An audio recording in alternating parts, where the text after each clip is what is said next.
इंसान एक अनंत जीव है। इंसान का जीवन दो दौर में बटा हुआ है। पहला मौत और दूसरा मौत के बाद का दौर। पहला मौत से पहले का दौर और दूसरा मौत के बाद का दौर। मौत से पहले का दौर तैयारी का दौर है और मौत के बाद का दौर जो होता है वो तैयारी के अनुसार उसका परिणाम पाने का दौर होता है। हर मनुष्य को चाहिए कि वह सबसे पहले जीवन के इस रहस्य को समझे, क्योंकि इसी के ऊपर उसका अनंत भविष्य निर्भर करता है। अब हम आते हैं मनुष्य के भाग्य पर। एक मनुष्य जिसने पृथ्वी को न देखा हो, वह यदि किसी तीव्र गति के अंतरिक्ष यान द्वारा पूरे ब्रह्मांड की यात्रा करे और पहली बार इस पृथ्वी पर उतरे, तो वह इस विचित्र ग्रह को देखकर अचंभित रह जाएगा, क्योंकि अत्यधिक फैले हुए ब्रह्मांड में पृथ्वी अपने प्रकार का एकमात्र ऐसा ग्रह है जो विशाल ब्रह्मांड में या तो सितारे हैं जहाँ भटकती हुई आग के अतिरिक्त कुछ नहीं है, या फिर यहाँ ग्रह ऐसे प्लैनेट हैं जो सूखी चट्टानों के समान अंतरिक्ष में लगातार घूम रहे हैं।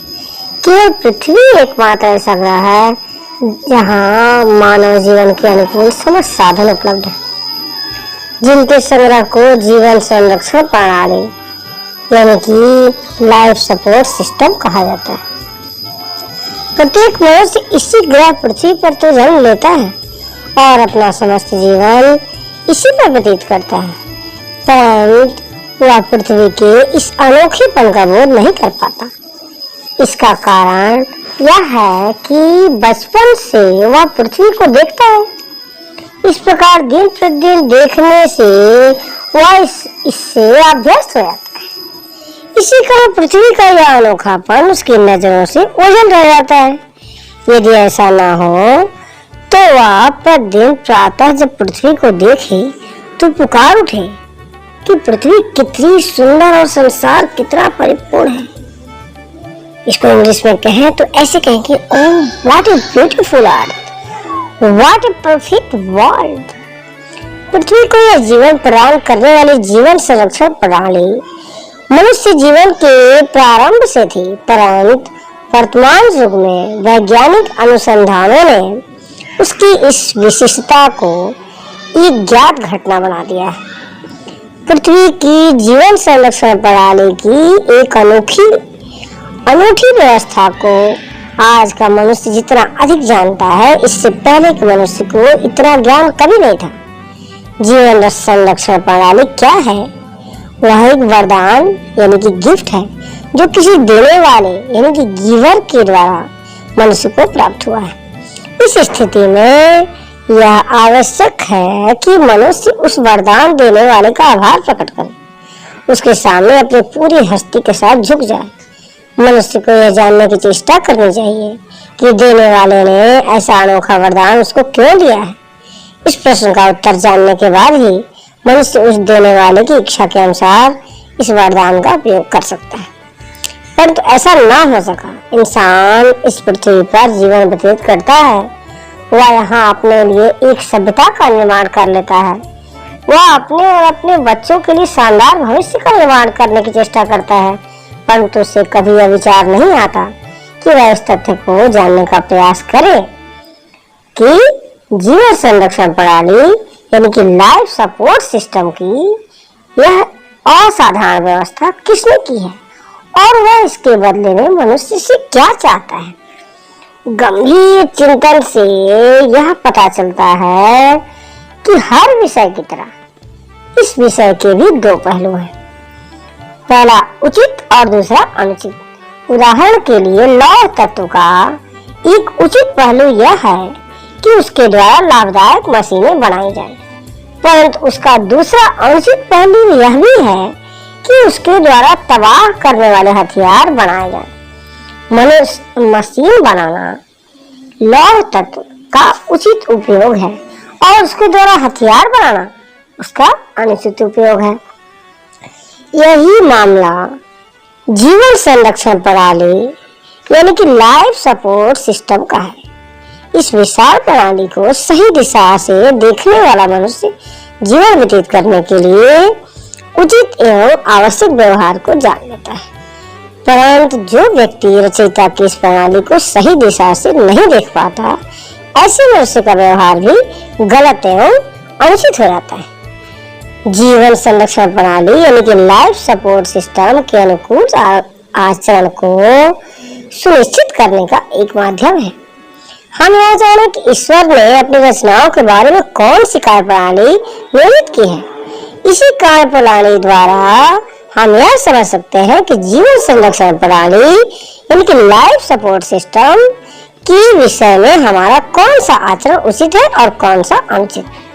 पैगंबर यानी कि प्रोफेट के द्वारा ईश्वर ने जीवन के बारे में अपने जो सृष्टि योजना बताई है वह यह है कि ईश्वर ने इंसान को एक शाश्वत रचना के रूप में पैदा किया है, किंतु मनुष्य की आयु का एक संक्षिप्त भाग मृत्यु पूर्व जीवन काल यानी कि प्री डेथ पीरियड में रखा गया है और उसकी आयु के विस्तृत भाग को मृत्यु के बाद वाले जीवन काल यानी कि पोस्ट डेथ पीरियड में रख दिया गया है।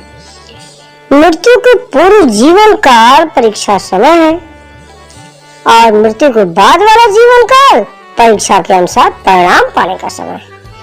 जब मानव जात का अंत होगा उस समय अत्यधिक विशाल स्तर पर फैसले के दिन यानी कि डे ऑफ जजमेंट का गठन होगा। उस समय इंसानों का रचयिता उपस्थित होकर समस्त प्राणियों को उनके जीवन के रिकॉर्ड के अनुसार पुरस्कृत या दंडित करेगा। पुरस्कार पाने वाले के लिए शाश्वत स्वर्ग यानी कि जन्नत मिलेगा और दंडित लोगों के लिए अनंत काल तक नर्क यानी कि जहन्नुम मिलेगा। ये उर्दू में जहन्नुम और जन्नत जो होता है ये उर्दू शब्द है, ठीक है। जन्नत यानी कि स्वर्ग और जहन्नुम यानी कि नर्क। ईश्वर की इस रचना योजना के संदर्भ में देखा जाए तो यह समझा जा सकता है कि जीवन को सफलता से व्यतीत करने हेतु मनुष्य का रवैया क्या होना चाहिए। इस विषय पर सही दिशा में सोचने के लिए आवश्यक है कि जीवन को उसके रचनाकार की दृष्टि से देखा जाए और उसके बारे में गलत रवैया यह है कि उसको व्यक्ति विशेष की दृष्टि से देखा जाए। यही दृष्टिकोण इस मनुष्य में यानी कि इस संसार में मनुष्य के व्यवहार को उचित या अनुचित सुनिश्चित करता है। इस व्याख्या को सामने रखकर देखा जाए तो जीवन के प्रति दो विपरीत मत बनते हैं। यदि रचनाकार की योजना के अनुकूल बनी विचारधारा परीक्षा सहायक प्रक्रिया है तो इसके विपरीत विचारधारा जो व्यक्ति विशेष की समझ को लेकर बनेगी वह मात्र आनंद सहायक प्रक्रिया यानी कि एंजॉय सपोर्ट सिस्टम होगी। पहली स्थिति में जीवन एक जवाबदेही का मामला बनता है, जबकि दूसरी स्थिति में जीवन का लक्ष्य घटकर पशु के स्तर पर आ जाता है। खाओ पियो आनंद उठाओ और इसी अवस्था में मर जाओ। वर्तमान युग में अनुसंधानात्मक अध्ययन के माध्यम से मनुष्य जीवन और जीवन रक्षण प्रणाली यानी कि लाइफ सपोर्ट सिस्टम के बारे में अनेकों महत्वपूर्ण पहलू ज्ञात हुए हैं। इसका परिणाम यह होना चाहिए था कि मनुष्य जीवन के उद्देश्य के बारे में अधिक गंभीरता से विचार करे। वह इन वरदानों का उपयोग करते समय उन देने वाले का हमेशा से अधिक आभार प्रकट करने वाला बन जाए, परंतु ऐसा नहीं हुआ। मनुष्य इस वास्तविकता को भूल गया कि जीवन रक्षक प्रणाली यानी कि लाइफ सपोर्ट सिस्टम वास्तव में परीक्षा सहायक व्यवस्था यानी कि टेस्ट सपोर्ट सिस्टम है। इसके विपरीत मनुष्य ने जीवन रक्षक प्रणाली को आनंद सहायक व्यवस्था यानी कि एंजॉय सपोर्ट सिस्टम समझ लिया और जीवन का लक्ष्य प्रायः यह रह गया कि अधिक से अधिक भौतिक विकास करो ताकि जीवन को अधिक से अधिक सुख संपन्न बनाया जा सके। यहाँ मुझे अपना एक अनुभव याद आता है। यह बात मौलाना वहीदुद्दीन खान ने कहा है, अपने इस रचना में कहा है उन्होंने कि उन्हें एक अनुभव याद आता है कि वर्तमान स्थिति का बहुत उचित उदाहरण जो कि है लगभग 1972 में यानी कि 1972 में जब वो राजस्थान में एक स्थान पर गए तो एक यात्रा में उनके साथ कुछ लोग थे। यहाँ वो कहते हैं कि वहाँ एक निर्जन पर्वत था जिसके ऊपर जाने के लिए एक सड़क बनी हुई थी। हम लोग जीप द्वारा उस पर्वत पर चढ़े। जब हम लोग पर्वत पर पहुंचे तो वहां पर एक अविश्वसनीय दृश्य देखा। इस वीरान जगह पर एक बड़ा भवन बना हुआ था। कदाचित किसी राजा ने बनवाया होगा। यह मैंने विचार आया, यह भवन अभी तक ठीक हालत में था, परंतु वहां हमने किसी मनुष्य को नहीं देखा, बल्कि मनुष्य के स्थान पर उस भवन के बाहर और अंदर हजारों की संख्या में बंदर मौजूद थे। इन बंदरों ने वहां उत्पात मचा रखा था। इस स्थिति के कारण हम लोग इस भवन के अंदर न जा सके, मात्र बाहर से देखकर लौट आए। बंदरों की एक विशेषता यह होती है कि वह एक अनाधिकृत स्थान पर कब्जा करके वहां निरर्थक उछल कूद करने लगते हैं। मैं वहां खड़ा देर तक उस दृश्य को देखता रहा। मैंने सोचा कि यह काबिज बंदर इस बात से अज्ञात है कि इस भवन को किसने बनाया है और किस कार्य के लिए बनाया है। यह बंदर जो यहाँ पर अर्थहीन उछल कूद मचा रहे हैं तथा अनेक प्रकार की आवाजें निकाल रहे हैं, उनका ये आचरण बनाने वाले की इच्छा के अनुकूल है या नहीं। इन प्रश्नों से पूरी तरह अज्ञात रहकर वह वहाँ ऐसा कार्य कर रहे हैं जो इस भवन के आपराधिक उपयोग के समान है। फिर मैंने सोचा कि क्या इस भवन का यह आपराधिक उपयोग हमेशा इसी प्रकार चलता रहेगा या भवन का निर्माणकर्ता कभी प्रकट होकर इन बंदरों को इनके अपराध के लिए दंडित करेगा और फिर वह इस सुंदर भवन को उन लोगों को सौंप देगा जिनके लिए इसका निर्माण कराया गया था। इस भवन का न्याय संगत प्रयोग तो नहीं था। न्याय संगत प्रयोग जब ये था कि जिस उद्देश्य हेतु इसकी रचना की गई थी उसी उद्देश्य के लिए इसका उपयोग किया जाए, परंतु इसके विपरीत हुआ यह कि उस पर जंगली बंदरों ने अपना अधिकार जमा लिया और वहां वह अपने अर्थहीन उछल कूद में व्यस्त हो गए। यह उदाहरण आज व्यापक रूप से संपूर्ण मानव जाति पर यही सिद्ध हो रहा है। वर्तमान पृथ्वी आज उसी भवन के समान हो गई है और पूरे संसार में स्थिति यह है कि औरत और मर्द बहुत बड़े पैमाने पर गैर जिम्मेदाराना ढंग से पृथ्वी के ऊपर फैल गए हैं। वह संसार को केवल इस निगाह से देखते हैं यहाँ पर वह अपनी इच्छाएं किस प्रकार पूरी करे। वह इस वास्तविकता के बारे में कदापि विचार नहीं करते हैं, जरा भी कदापि विचार नहीं करते कि इस पृथ्वी का निर्माण किसने किया है और इसका उद्देश्य है क्या। ऐसा क्यों हुआ? वर्तमान युग में जिस समय विज्ञान ने जीवन संरक्षक प्रणाली यानी कि लाइफ सपोर्ट सिस्टम के बारे में व्यापक स्तर पर जानकारी प्राप्त की, ठीक इसी समय एक और घटना घटी। वह घटना यह थी कि विभिन्न कारणों द्वारा विश्वव्यापी स्तर पर एक नई सभ्यता यानी कि कल्चर का आरंभ हुआ, जिसको आनंदपूर्ण सभ्यता यानी कि एंजॉयमेंट कल्चर कहा जाता है। इस आनंदपूर्ण सभ्यता यानी कि एंजॉयमेंट कल्चर के माहौल में सभी लोगों ने स्वयं समझ लिया कि यहाँ जो कुछ है वह यह सब इसलिए है ताकि मनुष्य उसके आनंद भोग सके। ऐसा किसी तर्क के कारण नहीं बल्कि वर्तमान माहौल के प्रभाव से हुआ। व्यवहारिक तौर पर आनंद सहायक प्रक्रिया यानी कि एंजॉयमेंट सपोर्ट सिस्टम ने जीवन रक्षा प्रणाली यानी कि लाइफ सपोर्ट सिस्टम का स्थान ले लिया और फिर हुआ यह कि मानव समाज प्रायः पशु समाज बनकर रह गया। मनुष्य और पशु के बीच के अंतर पर चिंतन करते हुए यह स्पष्ट हो जाता है कि पशु केवल अपने निजी हित को जानता है, मनुष्य अपने निजी हित के अतिरिक्त अपने कर्तव्यों से भी परिचित होता है और उससे जुड़ी हुई अपेक्षाओं को पूरा करता है। परंतु वर्तमान संसार में ऐसा प्रतीत होता है कि मानो यह फर्क मिट गया हो। आज के मनुष्य और पशु के बीच केवल वह यानी कि एक्सटर्नल अंतर ही बाकी रह गया है। यह कोई साधारण बात नहीं है। निश्चित रूप से यह अप्राकृतिक है और प्रकृति के मार्ग से हटना सदैव दोहरी हानि का कारण बनता है। अर्थात मृत्यु के पूर्व जीवन काल में भी असफल रह जाना और मृत्यु के बाद वाले जीवन काल में भी असफलता को प्राप्त करना। मनुष्य इस संसार में अपनी स्वतंत्रता का दुरुपयोग करते हुए प्रकृति के मार्ग से हट तो सकता है, परंतु उसमें यह क्षमता नहीं है कि इस अवहेलना के गंभीर परिणाम से वह स्वयं को बचा सके। यही वह अपने विकट संकट का कारण भी है जो आज के मनुष्य पर मंडरा रहा है। प्रत्येक व्यक्ति अपने सुंदर लक्ष्य तक पहुंचने की कामना करता है। वो अपना पूरा समय और समस्त शक्ति इस गंतव्य को पाने में गंवा देता है, परंतु हम देखते हैं कि अनंत प्रत्येक व्यक्ति के हाथ केवल निराशा रखती है। इस संसार में जो व्यक्ति, चाहे वह निर्धन हो या धनवान, स्त्री हो या कि पुरुष, जब वो मरता है तो उसकी मृत्यु निराशमय ही होती है। इसमें किसी भी औरत या मर्द का अपवाद नहीं। इसका कारण यह है कि व्यक्ति अपनी जिस मंजिल को पाना चाहता है उसके साधन इस संसार में उपलब्ध ही नहीं है।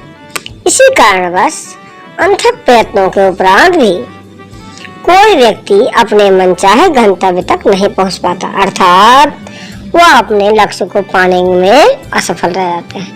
मनुष्य के शरीर में 5 विशेष योग्यताएं होती हैं। इन योग्यताओं को 5 इंद्रियां कहा जाता है। यह है देखना, छूना, चखना, सूंघना और सुनना, यानी कि साइट, टच, टेस्ट, स्मेल और एंड हियरिंग। यह 5 प्रकार की इंद्रियां वास्तव में 5 मकामाते लज्जत है। इसमें मनुष्य के लिए असीम आनंद की अनुभूति रखी गई है। छूना, चखना, सूंघना और सुनना मनुष्य को आनंद और अनुभव देते हैं। इस पूरे विश्व में किसी भी अन्य प्राणी या जीव जंतु में आनंद का अनुभव करने की क्षमता नहीं है। केवल मनुष्य ही एक ऐसा प्राणी है जिसमें यह अनुभव योग्यता पाई जाती है और वह किसी भी वस्तु में विशेष प्रकार का सौम्य और सुखद अनुभूति प्राप्त कर सकता है। इसी के साथ मनुष्य में छठी हिस्स यानी कि 6th सेंस भी विद्यमान है। यह छठी हिस्स उसके सोचने और समझने की क्षमता को और श्रेष्ठ बनाती है। सोचना यानी कि थिंकिंग मनुष्य का सर्वोच्च गुण है। सोचने का कार्य यद्यपि प्रत्यक्ष रूप से दिखाई नहीं देता, परंतु यह मनुष्य को निश्सीमित आनंद देता है। प्रत्येक व्यक्ति अत्यधिक इच्छाओं के साथ जन्म लेता है और फिर थोड़े समय में प्रत्येक स्त्री और पुरुष की मृत्यु इस प्रकार हो जाती है जबकि उसकी इच्छाएं अभी पूरी नहीं हो रही होती। इसका अर्थ यह हुआ कि इस संसार में मनुष्य के पास इच्छाएं तो है, परंतु इन इच्छाओं की पूर्ति का कोई साधन यहाँ मौजूद नहीं है। यह एक वास्तविकता की तरफ एक निर्णायक संकेत है कि सृष्टिकर्ता यानी कि क्रिएचर जो है उसकी उत्पत्ति की योजना के अनुसार इन इच्छाओं की पूर्ति का साधन मृत्यु के पूर्व जीवन काल में नहीं रखा गया है, बल्कि वह मृत्यु के बाद वाले जीवन काल में रखा गया है। यह इच्छाएं मनुष्य को इसलिए दी गई हैं कि वह जीवन के यथार्थ को समझे और उसके अनुसार उसके जीवन को व्यवस्थित करे। यही नहीं, मनुष्य एक ऐसा एकमात्र प्राणी है जो कल यानी कि टुमारो की कल्पना कर सकता है, जबकि दूसरे प्राणी जीवित होते हुए भी केवल वर्तमान को जानते हैं। अपनी सीमित मनोदशा के कारण उनको भविष्य का कोई ज्ञान नहीं है, नहीं जान पाते। इसके विपरीत मनुष्य में कल या भविष्य की कल्पना अत्यधिक शक्तिशाली अवस्था में विद्यमान रहती है, परंतु मनुष्य का व्यवहारिक अनुभव यह बताता है कि मनुष्य का यह वांछित भविष्य इस वर्तमान संसार में उसकी पहुंच से बाहर है। इस वास्तविकता में एक संकेत यानी कि एक ऐसा क्लू छुपा हुआ है। यह संकेत मनुष्य को बताता है कि वह जिस भविष्य को पाना चाहता है, सीमाबद्धता के कारण वर्तमान संसार में उसको पाना संभव नहीं है।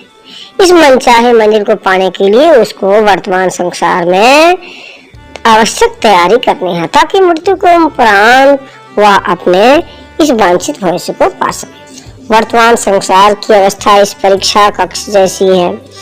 एक परीक्षा कक्ष में जैसे कि छात्रों की जरूरी साधन थोड़े समय के लिए उपलब्ध कराया जाता है, उसकी समस्त इच्छाओं की पूर्ति वहाँ कोई साधन नहीं होता। इसीलिए यदि कोई छात्र परीक्षा कक्ष को केवल परीक्षा कक्ष समझे तो उसे नैराश्य का सामना नहीं करना पड़ेगा। परंतु जो छात्र परीक्षा कक्ष को अपनी इच्छाओं की पूर्ति का साधन समझ लेते हैं, उसको वहाँ निराशा के अतिरिक्त कुछ नहीं मिलेगा। ईश्वर की सृष्टि निर्माण योजना यानी कि क्रिएशन प्लान ऑफ गॉड के अनुसार वर्तमान संसार परीक्षा यानी कि वो टेस्ट के लिए बनाया गया है। यहाँ जो जीवन संरक्षण प्रणाली है वह मात्र उतनी ही है जितनी परीक्षा के लिए आवश्यक है। अब जो लोग इस वर्तमान संसार को परीक्षा स्थल समझे और अपने जीवन को उसी के अनुसार व्यवस्थित कर लें, वह निराशा से बच जाएंगे। पर जो लोग वर्तमान संसार को अपनी इच्छाओं के पूर्ति का स्थान समझ लें, उनको कड़ी निराशा का सामना भी करना पड़ेगा। पृथ्वी पर उचित जीवन शैली की सफल विधि यही है कि ईश्वर की सृष्टि निर्माण योजना के अनुसार इस संसार को आनंद भोगने का स्थान न समझे, बल्कि वह इसको परीक्षा स्थल समझे। ऐसा मनुष्य ईश्वर की सृष्टि निर्माण योजना के अनुसार अपना जीवन व्यतीत करेगा और परिणामतः वह शाश्वत सफलता प्राप्त करेगा। ओके, धन्यवाद। इसका अगला पार्ट दूसरे एपिसोड में जरूर देखिए।